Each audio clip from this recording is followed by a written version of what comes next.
Salve Maria Puríssima, queridos e amados irmãos, sejam todos bem-vindos mais uma vez ao nosso curso a respeito da consagração a Nossa Senhora pelo método de São Luís. Esta é a nossa segunda aula e hoje eu quero falar sobre o Tratado da Verdadeira Devoção à Santíssima Virgem Maria.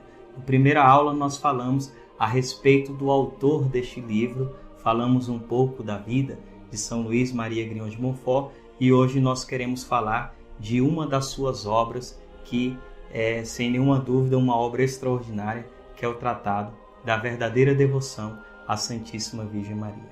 Bom, o tratado, sem nenhuma dúvida, foi um livro escrito por um santo e lido e meditado por outros santos. Esta obra influenciou a vida de muitos santos da Igreja. E não é por acaso, então, que este livro, nos últimos tempos, tantas pessoas têm lido e têm se consagrado a Nossa Senhora por esse método. Mas o que tem o tratado, então, de tão especial? Bom, antes de responder isso, eu quero começar dizendo que o tratado foi escrito em 1712. No vídeo anterior eu falei, São Luís escreveu o tratado quando ele estava em um eremitério. Ali ele escreve o tratado, na sua oração, na contemplação, na penitência, é no silêncio, na oração que São Luís escreve esse livro tão extraordinário. Esse livro, nós podemos dizer assim, que ele é uma espécie de uma compilação de tudo aquilo que São Luís leu a respeito da devoção a Nossa Senhora. No vídeo anterior nós falamos que quando São Luís ainda era seminarista, ele foi nomeado bibliotecário e ali ele leu quase todos os livros que falavam da devoção a Nossa Senhora, mas de modo especial São Luís tinha um apreço por um livro chamado A Santa Escravidão, que foi escrito pelo autor Boldon. Então, ou seja, não é simplesmente uma compilação de tudo que São Luís leu a respeito deste assunto. Por quê? Porque é também aquilo que foi a experiência de vida de São Luís. São Luís foi um apóstolo da escravidão de amor. E por onde ele passava, ele pregava, ele falava sobre esta consagração. Então, não só o que ele leu, mas a sua própria experiência de vida, aquilo que é também a sua experiência com Nossa Senhora, tanto que ele vai dizer no tratado, lá no número 13, que o coração dele ditou tudo aquilo que ele acabava de escrever. E esse livro, uma coisa que eu acho impressionante, era que quando São Luís escrevia o tratado, ele teve uma visão de demônios, de monstros, com seus dentes diabólicos, que tentava destruir este livro e quem escrevia, e São Luís até fala, ou que pelo menos quer sepultar em um baú. O tratado ficou escondido por 130 anos. A profecia de São Luís se concretizou, e eu acho isso maravilhoso, Deus e Nossa Senhora, ter permitido com que o tratado ficasse esse tempo todo escondido. Talvez você esteja pensando, bom Hélio Maria, por que você acha que isso foi muito bom? Porque esse fato nos mostra que esse pequeno livro, o Tratado da Verdadeira Devoção à Santíssima Virgem, colocou um certo pavor no inferno. Por que o demônio então quis esconder esta obra? Por que o demônio então quis destruir esta obra? Ora, se o demônio tenta contra este livro, é porque existe algo de muito especial nesse livro. Você não concorda comigo? E esse livro, de fato, ele é tão especial que ele influenciou a vida de muitos santos dentro da Igreja. Por exemplo, São Maximiliano Maria Kolbe, conhecido como Louco da Imaculada, teve acesso também à literatura do tratado e o tratado mexeu muito com ele. De modo especial, a parte do tratado que mais mexeu com São Maximiliano Maria Kolbe foi exatamente a parte que falava dos apóstolos dos últimos dias. Sem nenhuma dúvida, esse escrito de São Luís impulsionou o coração de São Maximiliano para que ele fundasse a Milícia da Imaculada. Este livro também influenciou a vida de São Padre Pio. São Padre Pio leu este livro e também se consagrou por este método. E sem nenhuma dúvida, Padre Pio é um dos grandes santos atuais. E isso deve encher o nosso coração de esperança para que também possa ler esse tratado e assim também procurar viver o que está nesse tratado para também alcançar aquilo que é a nossa primeira vocação, que sem nenhuma dúvida é o chamado à santidade. Sem nenhuma dúvida, outra pessoa que foi muito bem influenciada por este livro, nós já falamos no vídeo anterior, foi São João Paulo II. O próprio São João Paulo II disse que leu e releu várias vezes esse livro, trazendo para ele grande proveito espiritual, e que no tratado ele encontrou a resposta para uma inquietação que havia no coração dele. São João Paulo II estava temendo de que o culto a Nossa Senhora pudesse ali prejudicar o culto a Nosso Senhor Jesus Cristo. É quando ele mesmo diz que o próprio autor São Luís ajudou ele a entender que a devoção a Nossa Senhora ela é cristocêntrica, ou seja, o próprio Jesus Cristo é o centro desta devoção. E é daí que São João Paulo II então tirou o lema do seu pontificado, que seria Totus Tuor Maria. Veja, um livro que mudou a vida do Papa, o que será que esse livro também não pode fazer na nossa vida? Um outro santo que foi influenciado pela literatura do tratado foi o Santo Curadás. Existe escrito maravilhoso do Santo Curadás dizendo que entre todos os meios de expressar a devoção a Nossa Senhora, a que é mais querida, mais adotada e antiga pelos filhos de Nossa Senhora, sem nenhuma dúvida, ele diz, é a santa escravidão de amor. Então, o próprio Santo Curadás também fez essa consagração a Nossa Senhora, também por este método de São Luís Maria Grignion de Montfort. Houve um outro Papa que também foi influenciado pela literatura de São Luís, que foi exatamente o Papa Pio X. O Papa Pio X lia o tratado antes de escrever uma encíclica de Nossa Senhora, porque ele queria ter o tratado como uma fonte de inspiração. Será que esse Papa também ficou admirado desta grande literatura que nós estamos falando, que é exatamente o tratado da verdadeira devoção à Santíssima Virgem? Não tenho dúvida disso. Santa Teresa de Calcutá, ela também leu o tratado e se consagrou a Nossa Senhora pelo método de São Luís. O santo do Brasil, nosso Frei Galvão, fez também esta consagração pelo método de São Luís. Um outro servo de Deus que está aí em processo, que é exatamente o Padre Júlio Maria, foi um dos grandes propagadores também desta consagração aqui no Brasil. Embora ele fosse um padre belga, ele veio para o Brasil, viveu nas terras de Minas, lá em Muiumirim. Eu tive a graça de ir lá visitar onde esse servo de Deus viveu. E ele, um grande apóstolo também de Nossa Senhora, consagrado à Virgem Maria também por esse método. Veja, eu estou colocando aqui vários santos da nossa igreja que se consagraram por esse método para atestar que o tratado, de fato, é um livro extraordinário. Mas eu não poderia esquecer da história de uma mística da igreja chamada Marta Rubem. Marta, ela era uma mística que viveu acamada por muitos anos e o seu alimento era a Eucaristia. Ela vivia do alimento somente do corpo e do sangue do nosso Senhor.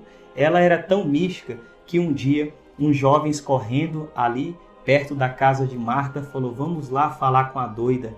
É normal chamar todo santo de doido. E quando eles entraram lá na casa, foram no quarto de Marta. Marta olhou para eles e falou: por que lá na rua vocês me chamavam de doida? E os meninos então saíram correndo, surpresos, perguntando quem será que falou isso para ela. E um dia então foram visitar essa mística e perceberam que do lado da cama dela havia um livro.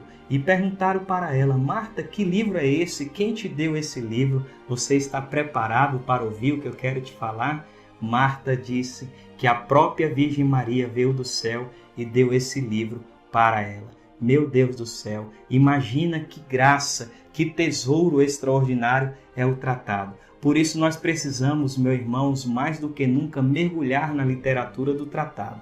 Aqui vai um conselho. Eu tenho aconselhado, por onde eu tenho passado, no Brasil e fora do Brasil, pregando cursos a respeito da consagração, que a maneira com que nós fazemos a nossa consagração pela primeira vez, devemos assim também renovar.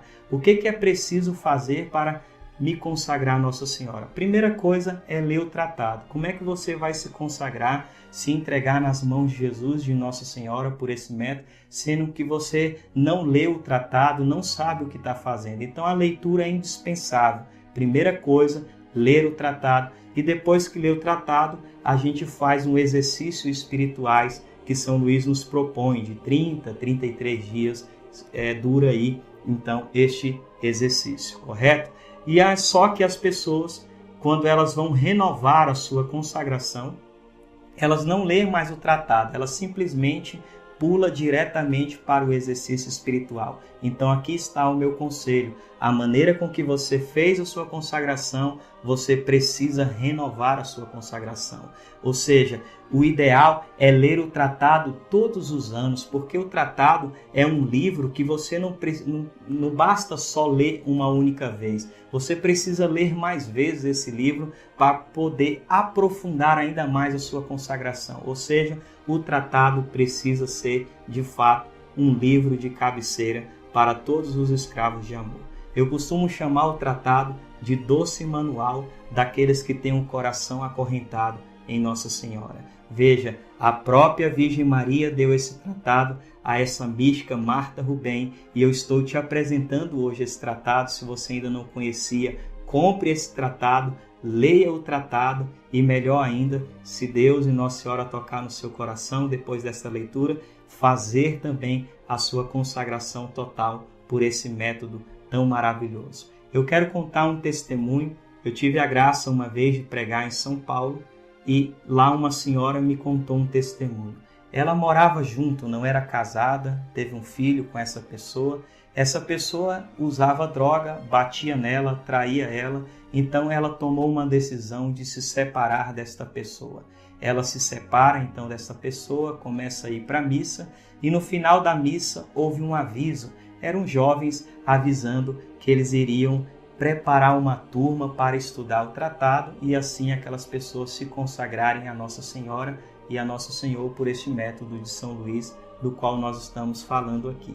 Ela disse que o coração dela queimou quando ela ouviu este comentário na missa, este aviso na missa. Então ela pensou consigo mesma: bom, eu vou comprar este livro, vou me consagrar a Nossa Senhora, mas eu não vou falar nada para ninguém. E quando assim ela compra o livro, começa a ler, a se preparar e nas formações, o rapaz que ela morava junto teve uma ideia. Procurou um centro de macumba e pagou uma certa quantia ali e pediu para que a mulher fizesse um trabalho para que essa mulher voltasse para ele. Ela pediu um prazo de 1 mês. Passou-se 1 mês e nada desta mulher voltar para a sua casa, para este homem. E durante esse tempo, essa mulher estava lendo o tratado, mas ela caiu numa questão que uma boa parte das pessoas cai, que é: eu não sei se eu me consagro ou não sei se sou digno, se estou preparado ou não estou preparada. Mas aí começou a faltar umas reuniões, já ia em uma formação, em outra não ia. Bom, passou os 30 dias, ela não volta para casa. O homem vai no centro de macumba furioso, exigindo o seu dinheiro de volta, mas também perguntou lá à macumbeira por que o trabalho não deu certo. E a mulher disse assim, presta atenção, gente, ela estava lendo o tratado, ela estava indo nas formações, estava em dúvida se consagrava ou não consagrava, ou seja, ela ainda não tinha se consagrado a Nossa Senhora. A mulher, então, lá do centro, disse para aquele homem: olha, o trabalho não deu certo porque existe uma cadeia que prende ela àquela senhora. Mas você sai daqui, senão vou destruir a sua vida. Depois, o homem chegou então no filho desta mulher e perguntou para ela: por acaso sua mãe está se consagrando a Nossa Senhora? O menino falou que não sabia, pois lembra que a mãe disse que iria se consagrar sem falar nada para ninguém? Então o menino pergunta para a mãe: mãe, por acaso a senhora está se consagrando a Nossa Senhora? E ela pergunta o porquê. O menino conta toda a história e ela então não tem mais dúvida no coração dela de que ela deveria se consagrar a Nossa Senhora por esse método. Uma outra moça que leu o tratado, se consagrou, afastou-se um pouco da sua consagração, e é bíblico que quando a gente volta para o mundo, o nosso estado se torna pior do que era antes. Essa menina começou até a frequentar também centro de macumba e ali ela tomou uma decisão de se consagrar também ao demônio. Chegou o dia da consagração, dentro do próprio centro de macumba, consagrar uma moça, consagrar outra, e quando era a vez dela, o demônio começou a gritar, dizendo: tira ela daqui, tira ela daqui, ela já é consagrada àquela mulher e nós não podemos tocar nela. Veja, por isso que o demônio tentou ocultar este livro, por isso que o demônio tentou destruir este livro. Então, amado consagrado, você que já é consagrado, escuta esse conselho que eu estou te dando. leia todos os anos o tratado e depois faça o exercício para renovar. Porque tem muitos consagrados, desculpa a expressão, fazendo com o tratado o que o próprio demônio fez. Ou seja, eles leram o tratado, depois abriram a gaveta lá do guarda-roupa, sei lá de onde, colocou o tratado lá dentro e não leu mais o tratado. Todo ano até renova fazendo o exercício, mas não leu o tratado. Ou seja, tem escravo que sepultou o tratado já há 1, 2, 3, 4, sei lá quantos anos e não leu mais esse tratado. Não, esse tesouro extraordinário tem que estar nas tuas mãos, tem que estar no teu coração, tem que estar na tua mente. Por isso, precisamos aprofundar na nossa leitura a respeito deste livro, porque esse livro, como eu falei, mudou a vida de tantos santos e este livro também quer mudar a nossa vida. Lógico que esses foram mudados, porque não simplesmente leram o tratado, mas procuraram colocar em prática tudo aquilo que eles haviam lido nesse livro. Então, este é o ensino para nós hoje. Falei da origem do tratado, da fúria que o demônio teve a respeito desse tratado, as profecias que se cumpriram, né? Nós depois podemos falar mais para frente. O tratado foi encontrado na mesma época que começou a aparecer lá na França Nossa Senhora de La Salette. Olha que coisa extraordinária. E aí existe uma mensagem de Nossa Senhora de La Salette falando do apelo dos apóstolos dos últimos dias. E aquele apelo que ela fala é exatamente a mesma coisa que São Luís fala sobre os apóstolos dos últimos dias. Então, esta literatura não é uma literatura qualquer. Não estou falando de simplesmente mais um livro sobre a Virgem Maria. Estou falando do tratado.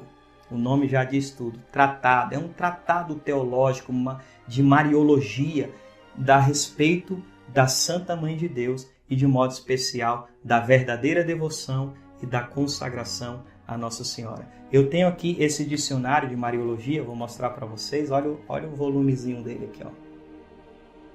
Olha o tamanhozinho desse livro.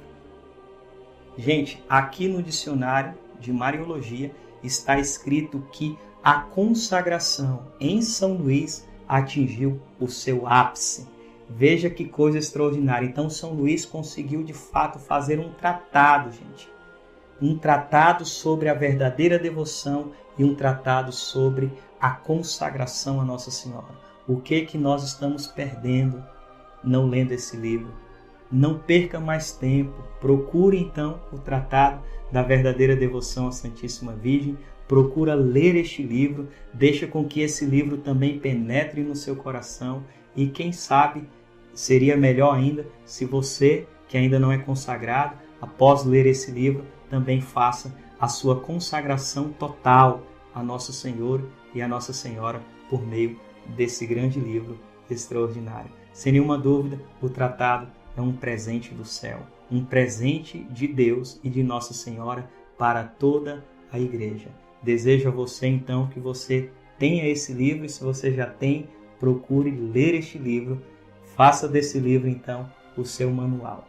Ok? Deus abençoe. Até a próxima aula. Maria Santíssima, eu vos amo com amor eterno, ó Santa Mãe de Deus.